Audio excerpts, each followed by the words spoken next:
Hi, everyone. I haven't done one of these before. Can you guys hear me okay? Okay. This is actually quite helpful. Normally, you can't really hear anybody in a conference. So, anyways, I'm Hazal. I'm the Senior Director of Data at Wise, and I'm really, really excited to be here today. I just wanted to say thank you so much to Contentsquare for such a great day that they've put together, and also for Braze for giving me the platform to engage with you on a topic that I actually feel really strongly about and something that I spent a lot of my time thinking. You had a really packed day today covering a lot of different topics. Underpinned all of that was a huge focus on AI and all the exciting capabilities that we have with AI. As we approach the end of the day, I want this session to be a bit of a moment of pause, and if you will, a philosophical reflection on what it means to lead with clarity in a world abundant with answers. I love a I'm a huge history nerd. I love a good history plug. So I want to take you back about 2,000 years. Imagine a Roman merchant ship sinking off the coast of a small Greek island. Among the wine jugs and statues, there is a little bronze machine. They excavate that and put it in a museum, and for a century, nobody really knows what this device does. It's a machine of dozens of gears. It can predict eclipses, it can calculate the position of the stars with scary precision. It is to most people the world's first computer, right? Arguably one of the most interesting, mind-bending discoveries of our time. Nobody really knows who invented this magical device. The theory is that it was the fusion of geniuses of some of the biggest thinkers at the time, the astronomers, the philosophers, the mathematicians.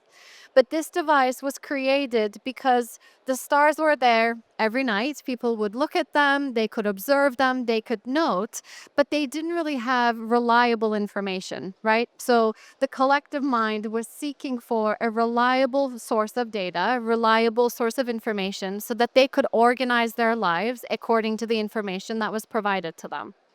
They needed to turn the chaos of the night sky into a predictable path that they could understand.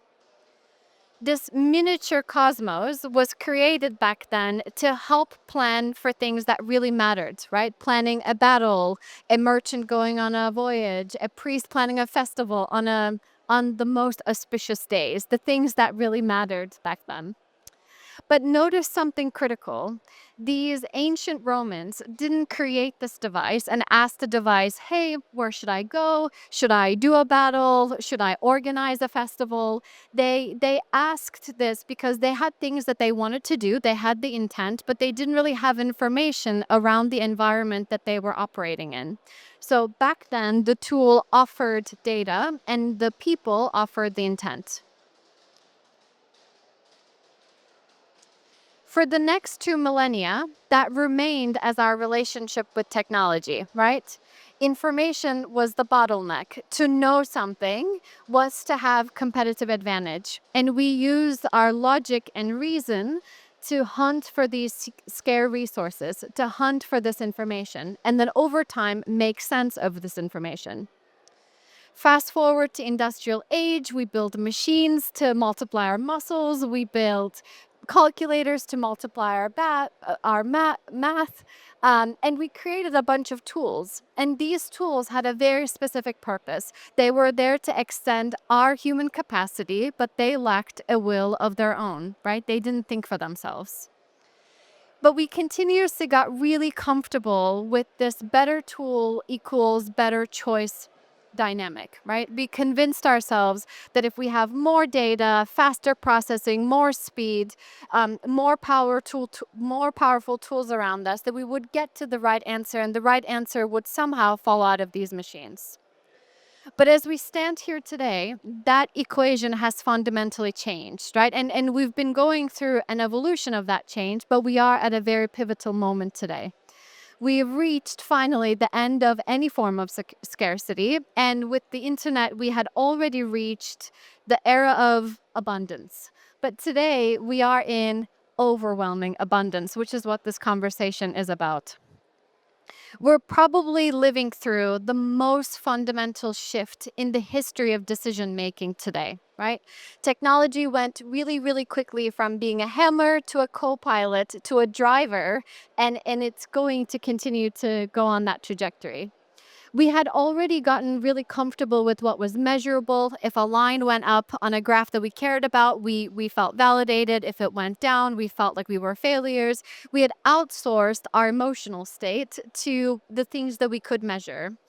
But today, AI doesn't stop there. It doesn't just tell you, hey, this thing that you cared about went down or it went up. It tells you why, but it also tells you what you should do next, right? That's a very different relationship. And using data and what is measurable in decision making is incredibly important. I am director of data, it pays my salary, right? Like that's what I've created a career out of. But relying on AI and LLMs to make the decision for you is really scary, and it's something that we should be really cautious about. And you're listening to me here and saying, what is she saying? That's so common sense. But I want you to just be honest with yourselves and think about all the engagements that you've had with the AI tools.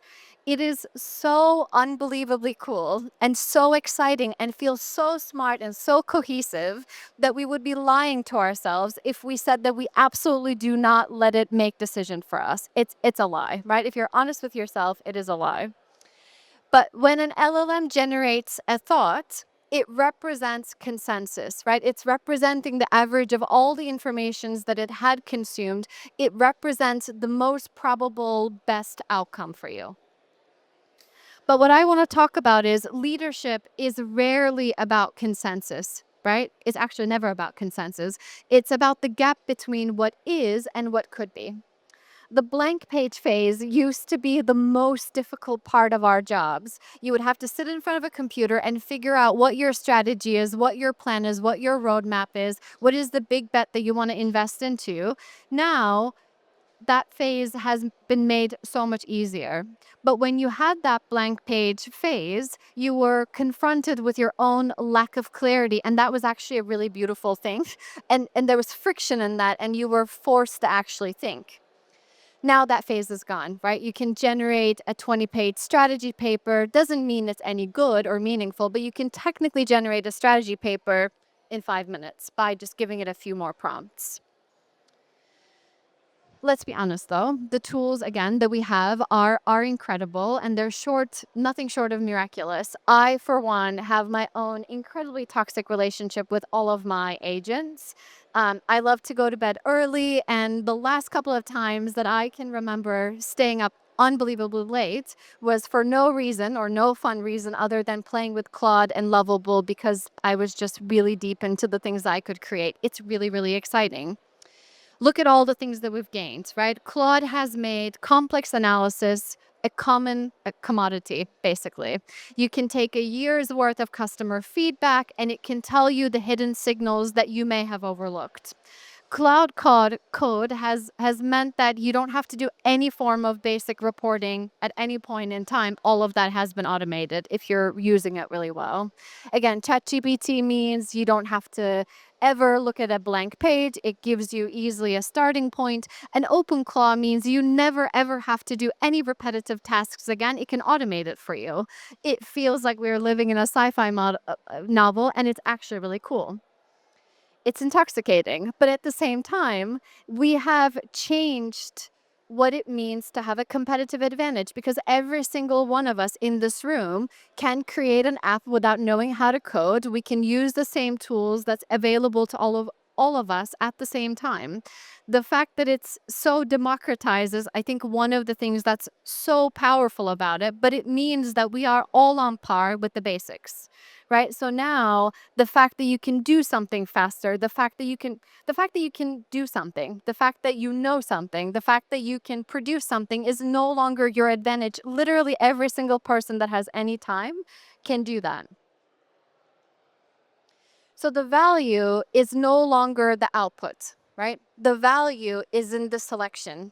Out of the many possible questions that you can ask, out of the many possible answers that you might get to those questions, the value is in your selection. Which question is more meaningful to you? Which answer is more meaningful to you? And meaningful is not objective, it's subjective and it's highly contextual. You decide that. We're becoming a world that's really good at answering questions. I now know answers to so many more things that I didn't even think I needed to know because I can know it and it's really fun to know it. But I'm worried that we are slowly forgetting to ask the right questions. And if we get really comfortable with this dynamic, we will continue to forget asking really good questions. And that's why I wanted to have this conversation. We use these tools to solve problems, but we aren't spending enough time asking, is this a problem worth solving? So then how do we lead, right? Because AI is the future. I think it's amazing. So how do we lead in a world that has all of these answers for us? I think we've entered the world where direction is the new constraint. When information was the bottleneck, you needed researchers. And I don't mean actual researchers. You needed people to find information, and then you needed people to make the most sense of that information. You no longer really need that. Now, direction is the bottleneck, and you need visionaries to solve that problem. So to lead with clarity, we have to do things that we're being told we shouldn't do, right? Now everything is easy. It is so easy, it's mind-boggling. And to lead with clarity, you actually have to embrace having some level of discomfort in your life. You have to embrace the friction. What does that mean? Don't let AI do the thinking, right? Use it to formatting, use it to poke holes in your arguments. If you've made a decision, you've reached a decision that feels too common sense, too easy, you haven't engaged with the tool in the right way, or you haven't really challenged yourself in the right way. Use it to surface hidden assumptions. AI tools they work best with the information that you provide them. They cannot know your values, your long-term company bets that don't yet make sense on a spreadsheet. And you have to take a pause. If you have a blank page moment and you don't know where to start, and your first instinct is to go to your Claude, go to your ChatGPT, resist the urge. Write what you think is the problem to solve, write your intent, write the problem that you really care about. I picked a few examples of things that I'm hoping that a lot of you guys here have heard about at some point in time. These are some basic examples of big pivots that companies have made. And I chose these on purpose because I hope that they're familiar to you. And I want to put it in the lens of what was the decision that was made, and would an LLM be able to make that decision, so we can kind of solidify some of the things that I'm talking about. In the 1990s, Pepsi and Starbucks collaborated to create a carbonated cold coffee. It was an epic fail. Nobody really wanted to consume this product. But people at Starbucks had the intuition that it wasn't really that people hated cold coffee, it was the delivery of it. They didn't really know in what context they would consume this product. They didn't really have an experience that they can imagine. So Starbucks team worked on the vibe of this drink, right? They added heavy cream, like lots of sugar, turned it into a milkshake type of drink. And they created Frappuccino, which turned the launch of that carbonated coffee drink to be one of the most successful failures in business history, right? I mean, I don't, but many people still consume Frappuccinos. An AI tool would have likely looked at the sales data of the cold carbonated coffee and said, this is a dead market. It doesn't resonate with the people. The data says that it's performing really poorly. Exit that market immediately. But it took human intuition to understand that the cold coffee was actually right. It's just that the way that it was delivered was wrong. I love this one. In 1988, 85, I think, Coca-Cola launched a taste test, and they used about 200,000 people or something like that, and had them blindly test the old Coca-Cola formula with a much sweeter formula. And the data overwhelmingly showed that people loved sugar, right? Everybody loved the flavor of this way sweeter version. So they went to market with it. They were super excited. And there was a huge public outcry to bring back Coca Cola. The reason is that even though people preferred, and the data said that they loved the sugary drink, people had a nostalgic connection to Coca-Cola. They associated its very specific taste with a memory that they have. It ignited an emotion in them. So when that flavor changed, they no longer had that association with Coke and they didn't like it. So Coke had to revert back to their original formula. An AI tool would have never really suggested that unless you fed it enough context, right? It would have said, hey, the data shows that people love sugar, just keep giving them the new formula. In the early days of Airbnb, they weren't really doing well. Many people weren't signing up to the platform, and they also had a much higher sign up cost at the beginning, which an AI tool would have said you need to decrease so that you get more people through the door. But the founders of Airbnb did something that an AI tool would have never suggested. It was so counterintuitive. They flew all the way from California to New York and manually took photos of the apartments that were posted on their app because they believed that if there was human touch to the experience and that the home was positioned really nicely and it was inviting and it ignited trust, that people would choose their platform over any other platform that's out there. And they were right. But a tool that has historically correct information, performance information, would have never really suggested that unscalable, extremely expensive approach, right? It took two humans who were really clear about the value that they believe their company should provide to really make that pivot. Last one. For years, Netflix ran an unbelievably successful business being an aggregator of of other people's content. And if you were to ask a tool to optimize for that, the tool would have said, hey, you've got a fundamentally strong business model. It's an efficient business model to run. Just keep doubling down on what you're doing and maybe some of the ways that you can cut down on costs. But actually, Netflix did something unbelievably unintuitive. They basically said, we want to take our profits and we want to invest it into becoming a studio so we can create our own content, because they had the vision that at some point the competition would get steep enough and people would pull out their content, and they needed to own the content and they needed to have the why for why people should be coming to their platform. And they've built a very successful business on top of that. So if all of these AI tools are amazing, and they are, but we have to make these really strategic, difficult decisions that don't seem to always make sense on paper. How do we use these tools to be able to make these decisions better?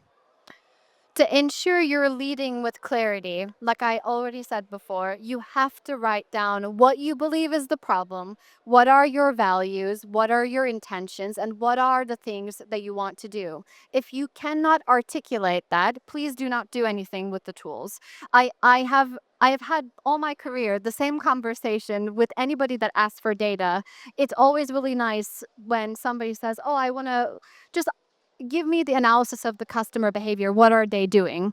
I could take ages to give you that answer. Now I can give you that answer much quicker, but it still doesn't give you a targeted answer, right? Tell me the problem that you're trying to solve so that the information that I provided to you can be as targeted as possible. Understand that not every task needs to have the same AI involvement. If it's an automation related low stake tasks, please don't do it anymore. You're right, automate it away. Nobody should be scheduling meetings, sending emails, summarizing meeting notes. Like, that's a thing of the past, and that's been that way for months, right? Automate that away, low stakes. If it's a bit more ambiguous, so strategic planning, a market analysis, you can use Claude to actually understand the contradictions in the data that you have, poke holes in the arguments that you have, but you still kind of own the decision, right? But it can be a really good co pilot in your decision making process. But if it's high stakes, you have to own the decision. If it's a company bet that you're making, a crisis management, you have to be the one that's making the decision. The best way to engage with an AI tool again is to create a bit of a red team around you, right? Like make sure that you are providing the vision and the insight, and the tool is basically telling you where the gaps are, maybe raising some common questions that you may not think about so that you can strengthen your positioning. Each product also has a superpower. I think sometimes, especially people who are relatively new with engaging with these tools, kind of mix. They kind of think about the world of AI tools as kind of just one broad umbrella, and they really aren't, right? They all of them have their own specific superpowers, and you can use them to your advantage. Things like Claude is really good for long context thinking. You can feed all of your old strategy papers, your board meetings, and it can decipher information and synthesize it in a way that would have taken somebody else a much longer time. ChatGPT is really good for with structure. Take your, exhausted caffeinated brain dump and it can create something cohesive, which I always find amazing. And then separate your search engines from your reasoning engines, which is really important. So ChatGPT, Claude, things like that, they work best with the content that you provide, right? They don't actually represent the whole universe of ideas. So that's why as you make tweaks to it, it says, "Oh, I didn't think of that," because it works with the information that you provide. But places like Perplexity, they're based off of retrieval logic, right? So they scan the internet and they can produce much more targeted. If you're looking for information, they can provide information with less hallucination. And also work with tools. I have to recognize Brace here, and I think this is really important. Every single tool and company that I work with talks about having an AI based strategy and enhancing the way that they're servicing their customers with AI. And this will only get even more, right? But you want to align yourself with products and companies that understand that their role is to help you get to clarity and not overwhelm you with insane amounts of information. Because, like I said, I fell into this trap early on where I was so fascinated by all the things that I could answer that I just spent a lot of my time just looking at a ton of information. And osmosis is a great way to consume information. But at some point, it creates a bit of a confusion and a brain clutter, right? You want to work with tools and you want to engage with the tools in a really targeted, sequential way. What do I want to know? What is the most meaningful next thing for me to know? I think that piece is really, really important. There are a lot of presentations going on downstairs. You can talk to them about the specific capabilities that they've created, but I think the way that they've thought about it and the philosophy that they have is really aligned with what I think where the value will come from. And build personal context. So the reason why I showed some of the very basic examples from the past is because in all of these instances, it wasn't these big thinkers at Netflix and Airbnb that woke up one day and said, "I will do things just completely differently." They had a personal context, right? So they knew the value that they've built the company around. They had their industry knowledge. They've seen trends over time, so they can make these really important pivots in a contextual way, in a way that mattered for their business. You can actually use the tools in that way, right? Again, it works. All of the tools work best with the information that you provide. You can feed your values, you can feed your culture, you can feed your big bets that you've made in the past, you can feed your concerns, you can feed your observations. And the more you do the inputting, the smarter it gets and more aligned it gets to the type of thinking that you can do with these tools. So I want to leave you just with this, right? We can continue this conversation for a really, really long time. This is something that I really care about. But clarity is the act of looking at 1,000 answers, 1,000 solutions, and saying, none of these things really feel right for us, right? Your value as a leader, if you are in any sort of decision making capacity, your value as a leader isn't providing an answer, your value is providing direction. And in a world overwhelmed with tools that are available to you, with answers that are at your fingertips, I think the most critical and the revolutionary thing that we can all be is clear. So I want everybody to think about that as they're engaging with the tools that are in front of you. So thank you.